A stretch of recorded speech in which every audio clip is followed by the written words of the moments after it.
생각을 바꾸면 수익이 보인다. 역발상 투자의 문현진 멘토입니다. 자, 오늘도 굉장히 많은 기업들이 급등을 해주고 있고 또 많은 종목들이 급락을 하고 있는 이런 상황 속에서 우리가 가야 할 길은 역시 상한가 종목을 체크해보면 보이겠죠. 자, 오늘도 상한가 종목을 바로 한번 체크를 한번 해보도록 하고요. 이번 주는 저희가 오프라인 강연이 준비가 되어 있습니다. 제가 오랜만에 오프라인 강연을 하는 것 같아요. 이번 오프라인 강연은 강남에서 준비가 되어 있으니까요. 강남으로 꼭 오셔서 공지사항 확인하시고 장소 확인하시고 저희가 선착순이다 보니까 빨리 오시는 게 좋겠죠. 그래서 많은 분들 참석해 주신다면은 이제 하반기 투자 어떻게 해야 될지에 대한 이야기들 나눠보도록 하겠습니다. 자, 그럼 오늘 어떤 기업들 상한가 들어갔는지 체크해 볼 텐데요. 일단 로고스 바이오부터 해서 5개의 종목이 상한가에 들어가 있는 게 보이네요. 역시 제약 바이오 쪽이 많이 강세를 보여주고 있다는 거 체크할 수 있는 것 같고요. 상한가 근접 종목으로는 25종목이 보입니다. 10% 이상 올라온 종목이 25개인데 거의 다 역시나 또 제약 바이오 종목인 것 같네요. 자, 그리고 상한가 이탈도 3종목이 보여지고요. 10% 이하로 떨어지고 있는 종목은 4종목이 보여지는데 레드캡 투어 같은 경우는 뭐 사실 어제 급등을 했다가 오늘 이제 거의 22%대부터 15%까지 이렇게 쭉 내려왔기 때문에 자칫 잘못 잡았다라고 한다면 굉장히 손실이 크지 않았을까라고 생각이 드는 종목입니다. 그래서 급등 중 너무 따라붙게 되면은 위험할 수 있다라는 거 좀 기억하시면 좋겠습니다. 자, 그러면 오늘 상한가에 들어간 종목들 하나씩 체크해 보면서 또 종목들 보도록 할게요. 일단 첫 번째로는 제일파마 홀딩스 한번 보도록 하겠습니다. 제일파마 홀딩스는 나파모스타트라는 코로나19 치료제, 지금 이야기 나오고 있는 그 약이 있는데요. 이제 그 약에 대한 기대감 계속 생기고 있지 않을까 생각이 듭니다. 그래서 나파모스타트 관련주들이 급등을 하다 보니까 제일파마 홀딩스와 그리고 제일약품까지 이렇게 급등을 한 것 같아요. 제일약품의 지분의 63%를 제일파마홀딩스가 가지고 있기 때문에 아무래도 나파모스타트 관련주로 제일약품이 상한가 들어가니까 자산가치도 올라갈 것이고 실적이 좋아지게 되면은 또 거기에 대해서 또 상당히 또 좋은 내용이 나오지 않을까라는 그런 기대감들이 서려 있는 것 같습니다. 사실 이런 급등은 반가운 급등들은 아닌 것 같아요. 이제 너무 해먹은 재료잖아요. 나파모스타트는 사실 5월달부터 계속해서 이렇게 계속 그 주가를 급등을 시켰던 내용이거든요. 그래서 여기서부터 주가가 급등할 때부터 나파모스타트라는 이야기가 나왔었는데 자칫 잘못하면은 또 근거 없는 뜬 소문에 또 고점에 잡는 분들이 생기지 않을까라는 생각이 드는 종목이기도 한 것 같습니다. 그래서 제일약품과 제일파마홀딩스 같은 경우는 이것도 제2의 신풍제약이 될 수 있을 것 같아 라고 생각하면서 너무 일확천금을 노리시는 것보다는 급등했을 때 잘 매도하시는 것이 어떨까라는 조언을 드려볼 수 있을 것 같네요. 자, 그리고 오늘 캐몬이라는 종목이 급등해서 올라갔습니다. 캐몬은 왜 올라갔나요? 라고 본다면요. 역시 이 종목도 나파모스타트 관련주라고 보시면 될 것 같습니다. 이 기업 같은 경우도요, 나파모스타트를 이제, 임상시험을 한다, 그런 이야기와 함께 제일약품이 급등하고 올라가면은, 같이 올라가는 기업이에요.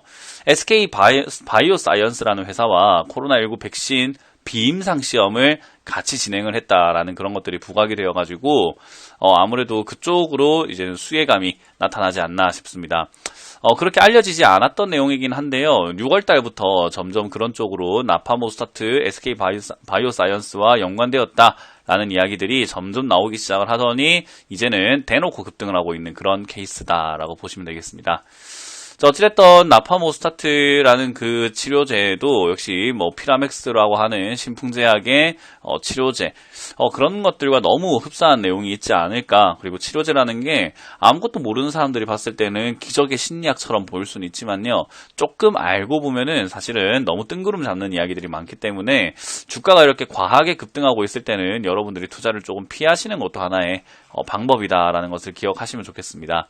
그나마 이제 캐몬 같은 경우는 실적이 많진 않지만 시가총액이 1,700억인 거에 비해서는 영업이익이 사실 1년 영업이익이 6억 19억 정도 이렇게 매출 영업이익을 찍었는데 영업이익이 상당히 부족한 느낌이 있죠. 그렇기 때문에 시가총액 대비해서 돈을 많이 못 번다라는 점을 체크해 봐야 될 것 같고요. 그리고 가능성 면으로만 봤을 때도 몇백억씩 벌 수 있을까? 그런 것까지는 아닌 것 같기 때문에 이런 기대감 때문에 올라올 때 잘 매도하시는 것이 좋다. 그리고 고점에 잡지 않는 것이 하나의 역시나 내 자산을 지키는 방법이다라는 거 기억을 하시면 좋겠습니다. 자, 그리고 로고스 바이오도 오늘은 급등을 했습니다. 로고스 바이오도 코로나19 치료제 관련주라고 보시면 좋을 것 같아요.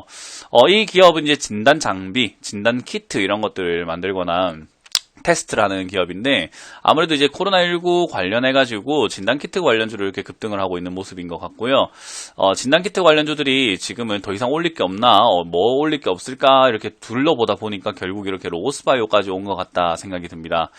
로고스바이오는 그래도 일단 뭐 진단키트를 엄청나게 팔아내느냐라고 한다면요. 사실 얘가 그렇게까지 엄청나게 팔아내고 있는 것은 아니거든요. 그래서 지금 진단키트 관련주로 정말로 수혜를 볼 수 있는 기업은 현실성 있는 기업은 시젠밖에 없다라는 생각이 저는 개인적으로 듭니다. 뭐 다른 기업들도 수혜를 받겠지만 냉철하게 바라봤을 때 실적까지 증가할 수 있는 기업은 시젠이지 않을까 생각을 해봅니다. 그렇다고 해서 시젠이 지금 이렇게까지 올라온 자리에서 그래 매출이 좋아진다고? 그럼 사야지 라고 봐야 되는 관점은 아니고요.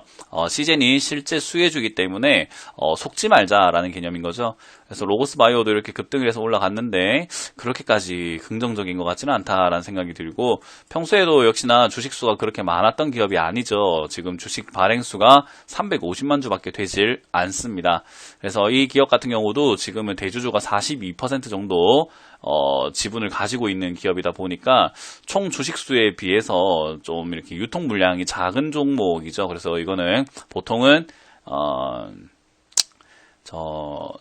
품절주라고 생각을 하시면 좋을 것 같아요. 그래서 품절주 개념이 있기 때문에 투자하시는 데 있어가지고 조금 조심하셔야 된다. 이런 거는 급등을 했지만 내가 팔아내려고 할 때 쉽게 팔아내지지도 않는다. 뭐 그런 것들도 체크를 한번 해보셔야 될 것 같습니다.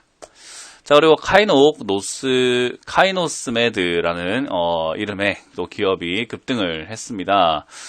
이름부터 좀 어려운 편인 거죠. 카이노스메드 이렇게 보면은 좀 이름부터 조금은 우리가 생소하다 생각이 드는데 이 기업도 그러면은 제약 바이오일까요? 라고 말씀하신다면은 뭐 제약 바이오는 맞습니다. 그런데 카이노스메드가 최근에 에이즈 치료제를 뭐 이렇게 조금은 뭐 임상 3상 승인을 받았다라는 이야기와 함께 좀 급등을 했어요. 에이즈 치료제가 사실은 만들기 어렵죠. 에이즈라는 게 우리가 거의 뭐 난공불락이다 뭐 이런 이야기도 하고 있는데 에이즈 치료제가 이렇게 뭐 3상이 진행이 됐다라는 이야기와 함께 급등을 한 거 보니 또 아무래도 또 추가 상승도 여력은 있을 것 같다 생각이 듭니다.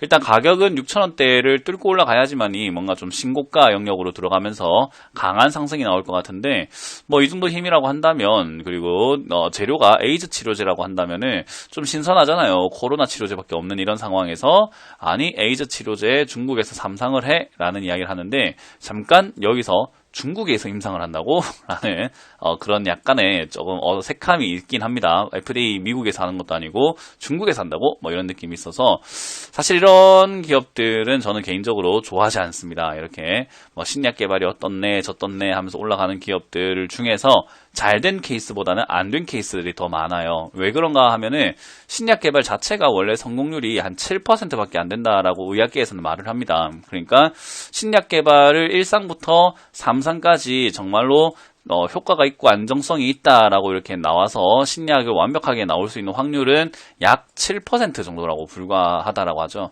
그러니까 100개 중에 93개의 기업들은 신약 개발 때문에 급등을 했다가 다 실패를 해서 폭락하는 형태가 나타난다라고 봐야 되겠죠. 그래서 의학계에서 7%밖에 되지 않는다라고 밝힌 만큼 저는 신약 개발에 대한 투자는 여러분들이 조금은 조심스럽게 해야 되지 않을까라고 보고 있습니다. 확률이 말해주고 있거든요. 그래서 저는 카이노스메드도 급등하고 있을 때 잘 매도하셔야 되는 거지 이걸 또 고가에 달라붙어가지고 고점에 물리시는 케이스들은 좀 없어야 되지 않을까라는 걱정이 드는 종목 중에 하나네요. 자, 그래서 이런 것들 우리가 좀 체크를 한번 해본 것 같고요. 지금 또 제약 바이오가 이렇게 많이 급등을 하고 있습니다. 그만큼 시장에는 딱히 이렇다 할 만한 테마가 없다라고 여러분들이 생각을 하시면 될 것 같아요. 이런 시장에서 우리가 뭘 해야 되느냐? 아무것도 하지 않아야 된다라고 보면 됩니다. 우리가 운동을 할 때도 가슴 근육을 키울 때 가슴에 알이 배기거나 가슴 근육을 오늘 운동을 했다면은 그 근육이 성장할 수 있는 정도의 휴식 시간이 필요하거든요. 그리고 농사를 짓는다고 했을 때도 씨를 뿌렸으면은 매일 가가지고 거기서 우리가 밟아주고 뭔가를 해야 되고 씨를 뺐다가 넣었다가 하는 것이 아니라 씨앗이 좀 자리 잡을 수 있도록 좀 기다려주는 것이 좋잖아요. 그래서 투자를 할 때도 우리가 해야 될 때와 하지 않아야 될 때가 있는데 이런 시장에서는 우리가 괜히 하려고 눈독 들이다 보면은 오늘과 말씀드렸던 것처럼 지금 급등한 종목들 이야기하고 있는 도중에도 제일약품 상한가 풀려버리죠. 제일파마홀딩스 상한가 풀려버리죠. 캐몬도 상한가 풀려버립니다. 그래서 제일파마홀딩스는 상한가부터 지금 18% 이야기하고 있는 도중에도 이렇다는 거죠. 그래서 이런 걸 잘못 매매하게 되면은 위험해요. 굉장히 위험하기 때문에 여러분들이 이렇게 하지 않아야 되는 자리에서 안 할 수 있다는 것은 수익은 안 날지언정 내 자산을 좀 지킬 수 있는 방도다라고 생각을 한번 해보신다면 내 자산을 지키는 것이 중요한지 내 자산이 좀 박살이 나더라도 수익을 위해서 내가 항상 시도를 해보는 것이 더 중요한지를 잘 생각을 한번 해보시는 시장이 되었으면 좋겠습니다. 자, 이렇게 오늘 마무리를 지어 보도록 하고요. 여러분들 지금 같은 시장에서는 조금 쉬어가는 것도 답이다라는 것만 기억해 주시면 좋을 것 같네요. 지금까지 문현지 멘토의 역발상 투자였습니다. 감사합니다.